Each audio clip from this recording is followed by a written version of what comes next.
નમસ્કાર દર્શક મિત્રો, સ્વાગત છે તમારું અમારી હવામાન વિભાગની ચેનલની અંદર। મિત્રો, આવનાર સમયમાં છે ગુજરાતની અંદર ભારેથી ભારે સાથે વરસાદ વરસી શકે છે તેવી આગાહી છે આપણા હવામાન નિષ્ણાત એટલે કે આંબાલા પટેલ દ્વારા છે। મિત્રો, આવનાર સમયમાં છે તે ગુજરાતમાં છે તે ધૂળની ડમરીઓ સાથે વરસાદ આવશે એવી આગાહી છે તે આંબાલા પટેલ દ્વારા વ્યક્ત કરવામાં આવી છે। જી હા મિત્રો, આવનાર સમયમાં ગુજરાતના દરિયા કિનારે ભારેથી ભારે છે મિત્રો વાવાઝોડું છે એ પણ નોંધાયું છે અને ગુજરાતમાં સૌથી વધારે છે તે વરસાદ વરસી શકે છે એવી પણ આગાહી છે તે આંબાલા પટેલ દ્વારા કરવામાં આવી છે। જી હા મિત્રો, આંબાલા પટેલ દ્વારા જણાવવામાં આવ્યું છે કે ગુજરાતમાં છે તે હવે ગરમીનો માહોલ છે તે શાંત પડશે એટલે કે ગુજરાતની અંદર છે હવે ધીરે ધીરે વરસાદનું છે તે આગમન થઈ શક્યું છે અને આવનાર એટલે કે તારીખ 15ની અંદર છે ગુજરાતની અંદર ભારેથી ભારે એટલે કે સૌથી વધારે અત્યાર સુધીનો સૌથી વધારે વરસાદ છે તે પડવાની છે તે આગાહી છે તે આંબાલા પટેલ દ્વારા વ્યક્ત કરવામાં આવી છે અને આંબાલા પટેલ દ્વારા મિત્રો જણાવવામાં આવ્યું છે કે ગુજરાતમાં છે તે ભારેથી ભારે ગરમીની વચ્ચે છે તે લોકો છે તે રાહતનો અનુભવ થશે અને લોકો છે તે ઠંડીની છે તે મોસમ માણી શકશે અને આવનાર સમયમાં છે ગુજરાતના દરિયા કિનારે છે મિત્રો 5 નંબરના સિગ્નલો પણ મૂકી દેવામાં આવે છે અને ગુજરાતના જે દરિયા કિનારના લોકો છે એને પણ ખાસ કરીને સાવચેત કરી દેવામાં આવે છે। મિત્રો, જો વાત કરીએ ગુજરાતની જો દરિયા કિનારાની અંદર તો મિત્રો ગુજરાતના દરિયા કિનારે પણ ભારેથી ભારે છે તોફાન આવશે એટલે એમને પણ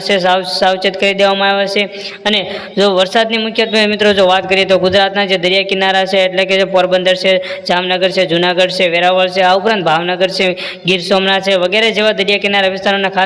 ખાસ પ્રકારે છે તે હાઈ એલર્ટ કરી દેવામાં આવ્યા છે અને આ ઉપરાંત મધ્ય ગુજરાતની જો વાત કરીએ તો મધ્ય ગુજરાતમાં પણ કેટલાક જગ્યાએ ખાસ પ્રકારનો વરસાદ વરસી શકે છે તો તેની અંદર મિત્રો સૌથી પહેલાં રેડ એલર્ટની અંદર આવશે મિત્રો અમદાવાદ આવે છે,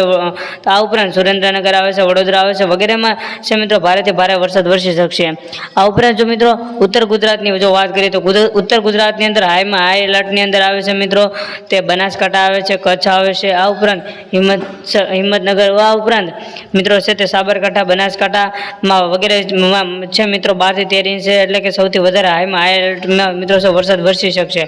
અને આ મિત્રો જો બાબતે વરસાદ વિશે મિત્રો જો વાત કરીએ તો આવનાર સમયમાં ગુજરાતમાં છે તે 12 થી 13 ઇંચ જેટલો છે એટલે કે મુશળધાર વરસાદ વરસી શકશે। આ મિત્રો આવનાર સમયમાં છે મિત્રો વરસાદ ભલે મોડો હોય પરંતુ ગુજરાતમાં છે ધીરે ધીરે વરસાદની તબાહી ધીરે ધીરે શરૂ થાય અને ગુજરાતના દરિયા કિનારે છે તે થોડે દૂર 2 વાવાઝોડા છે સક્રિય થયા છે। જે હા મિત્રો ગુજરાતની દરિયા કિનારા અંદર છે મિત્રો 2 વાવાઝોડા સક્રિય થયા છે। એક છે મિત્રો પશ્ચિમ બંગાળની અંદર એટલે કે બંગાળની ખાડીમાં એક વાવાઝોડું સક્રિય થયું છે અને બીજું વાવાઝોડું છે મિત્રો તે અરબ સાગરની ખાડીની અંદર છે મિત્રો સક્રિય વાવાઝોડું થયું છે અને આ વાવાઝોડું છે મિત્રો ધીરે ધીરે છે ગુજરાતના દરિયા કિનારા સાથે ટકરાશે અને ગુજરાતમાં છે તે ભારેથી ભારે મળી છે મિત્રો સમસ્યા ઉત્પન્ન થશે। જ્યાં મિત્રો આંબાલા પટેલે તો ખાસ પ્રકારની આગાહી કરી છે કે આવા સમય છે મિત્રો તમારે ઘરની બહાર ન નીકળવું જોઈએ અને તમારે તમારા ઘરની અંદર જ રહેવું જોઈએ અને સાવચેત અને સુરક્ષિત રહેવું જોઈએ। આ માટે ખેડૂતોને પણ ખાસ પ્રકારની સૂચના આપી દેવામાં આવે છે કે ખેડૂતો છે તે એના માટે છે મિત્રો ખુશીના સમાચાર છે। જે આ મિત્રો ખેડૂતો માટે છે તે ખુશીના સમાચાર કહી શકાય છે કારણ કે ખેડૂત મિત્રો છે તે વાવણીઓ છે લઈ અને તૈયાર થઈ જાવ કારણ કે ગુજરાતની અંદર છે તે ભારેથી ભારે છે મિત્રો વરસાદ વરસી શકશે તે મિત્રો આવનાર સમયમાં છે તે મિત્રો વાવણીઓ વરસાદ લાવશે એવું પણ છે મિત્રો આગાહી કરી શકાય છે અને ગુજરાતની અંદર છે મિત્રો અત્યારે હાઈ એલર્ટ છે તે ગુજરાતના દરિયા કિનારે છે મિત્રો ત્યાં વધારે છે તે મોજા ઉછળી રહ્યા છે એટલે કે 2 થી 3 મીટર જેટલા છે મિત્રો માથે છે મિત્રો મોજા ઉછળી રહ્યા છે અને ધીરે ધીરે છે તે ગુજરાતની આ વાવાઝોડું છે તે ગુજરાત સાથે ટકરાય છે અને લોકોને છે તે ભારેથી ભારે છે તે નુકસાન પણ થઈ શકે છે એવી આગાહી છે મિત્રો આંબાલા પટેલ દ્વારા વ્યક્ત કરવામાં આવી છે અને આંબાલા પટેલ દ્વારા આવનાર સમયમાં જણાવવામાં આવ્યું છે કે ગુજરાતમાં છે તે આબોહવામાં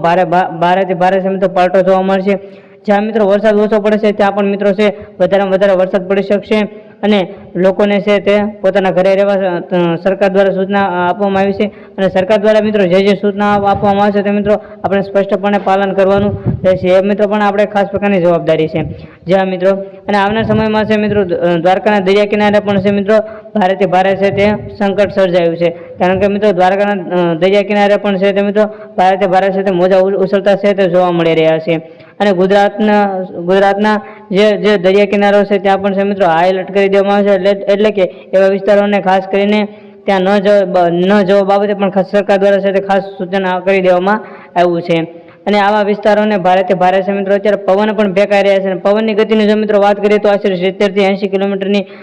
પવન છે તે ગતિ રહી છે અને ધીરે ધીરે પવન છે તે આગળ વધી રહ્યો છે। મિત્રો હજી સુધી જો તમે અમારી ચેનલને લાઈક શેર સબસ્ક્રાઈબ નથી કરી તો અત્યારે તમે અમારી યુટ્યુબ ચેનલ